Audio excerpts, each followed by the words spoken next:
ಅರೆ ಇದೇನು ಒಮ್ಮೆ ಬಂಗಾರ ರೇಟ ಇಷ್ಟು ಕಮ್ಮಿ ಆಯ್ತು ಹೆಂಗ್ ಪಾ ಅನ್ನೋದು ಮುಂದೆ ನೋಡ್ರಿ. ಇವತ್ತಿನ ದಿನ ಶುರುವಾಗಿದೆ, ಮಸ್ತ್ ರೆಡಿಯಾಗಿ ನಿಂತಾಗ್ರಿಪಾ. ನಮಸ್ಕಾರ ಕೃಷಿ ಪೀಪಲ್. ಅಲ್ಲಿಂದ ಸೀದಾ ಬಿಸ್ಲಾಗ ನಮ್ಮ ಹಾಸ್ಪಿಟಲ್ ಮುಂದ್ ಬಂದ್ ನಿಂತೀನಿ. ಅವಾಗ ನಮ್ಮ ಪ್ರೀತಿಯ ಜನನಾಯಕರಾದಂತ ನಾಗೇಶ್ ಅಣ್ಣ ತಳಕೇರಿ ಅವರು ಬಂದ್ರು. ಅವರಿಗೆ ಮೀಟ್ ಆಗ್ಲಿಕ್ಕೆ ಅಂತ ಬಂದಿದ್ದೆ ರೀಪಾ.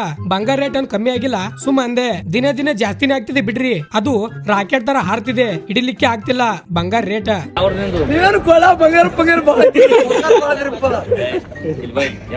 ನಿಂತು ಬಿಡ್ರಿ ನೀವು ಎಲೆಕ್ಷನ್. ಡಾಕ್ಟರ್ ಬಾಬಾ ಸಾಹೇಬ್ ಅಂಬೇಡ್ಕರ್ ಪುಟ ಹಾಕಿರ್ಲಪ್ಪ. ಯಾರ್ಯಾರು ಏನ್ ಮಾಡ್ಯಾರಿಲ್ಲ ಹೇಳ್ಬೇಕಲ್ಲ.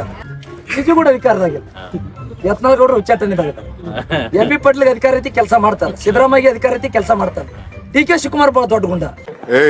ಹುಡುಗರುಗಳು ಯಾರು ಮಾತು ಗೀತಾಡಿ ಕಿರ್ಚಿದ್ರೆ ಈಚೆಗೆ ಓಡಿಸ್ತೀನಿ ನಿಮ್ನ. ಆಮೇಲೆ ಅಣ್ಣಂಗ್ ಮಾತಾಡ್ಸಿ ಕಳ್ಸಿ ಹಂಗೆ ನಿಂತ್ ನೋಡಿದ್ರೆ ನಮ್ಮ ಹಾಸ್ಪಿಟಲ್ ಡಾನ್ಗಳು ಎದೆ ಗಟ್ಟಿ ಐತೆ ಅಂತ ನನ್ನ ಟಚ್ ಮಾಡಕ್ ಬರ್ಬೇಡ. ಕೃಷ್ಣನ್ ಹುಡುಗರು ಎಷ್ಟ್ ಚೆನ್ನಾವ್ರ ಅಂತ ಚೆಕ್ ಮಾಡಕ್ ಬರ್ಬೇಡ. ಒಡೆ ಏಟ್ಗೆ ಸೇಕ್ ಆಗೋಯ್ತೀಯ. ಅಲ್ಲಿಂದ ಬಸ್ ಸ್ಟ್ಯಾಂಡ್ಗೆ ಬಂದಿನಿ, ಕೆಲ್ಸ ಇತ್ತು ಅಂತ. ಏನ್ ಕೆಲ್ಸ ಅಂತ ಕೇಳ್ಬೇಡ್ರಿ, ಮತ್ತ ಪರ್ಸನಲ್ ರೀ. ಅಲ್ಲಿಂದ ಸೀದಾ ಬಂದು ಮಸ್ತ್ ಒಂದ್ ಕಡಕ್ ಚಾ ತಗೊಂಡು ಅದನ್ನ ಕುಡ್ದು ತಲೆನೋವನ್ನ ಕಡಿಮೆ ಮಾಡ್ಕೊಳ್ಳೋದು.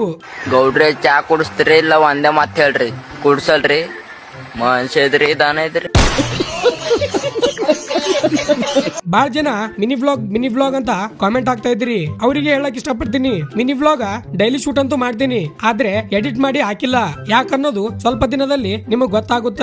ವೇಟ್ ಅಂಡ್ ವಾಚ್ ಅಂತ ಹೇಳ್ತಾ ಓಕೆ. ಇವತ್ತಿನ ಥಾಟ್ ಹೇಳ್ತೀನಿ ಕೇಳ್ರಿ. ಹಣ ಹೆಸರು ಮಾಡುವುದಕ್ಕಾಗಿ ಗುದ್ದಾಡುವ ಬದಲು ಮಾಡುವ ಕೆಲಸವನ್ನು ಶ್ರೇಷ್ಠ ಶ್ರದ್ಧೆ ಪ್ರಾಮಾಣಿಕತೆಯಿಂದ ಮಾಡಿದರೆ ಅವು ತಾನಾಗಿಯೇ ಲಭಿಸುತ್ತವೆ ಅಂತ ಹೇಳ್ತಾ ಇವತ್ತಿಗೆ ಇಷ್ಟ ಆದ್ರೆ ಲೈಕ್ ಮಾಡಿ. ಮತ್ತೆ ಮುಂದೆ ಸಿಗಮ್ಮು. ಜೈ ಹಿಂದ್, ಜೈ ಕರ್ನಾಟಕ ಮಾತೆ.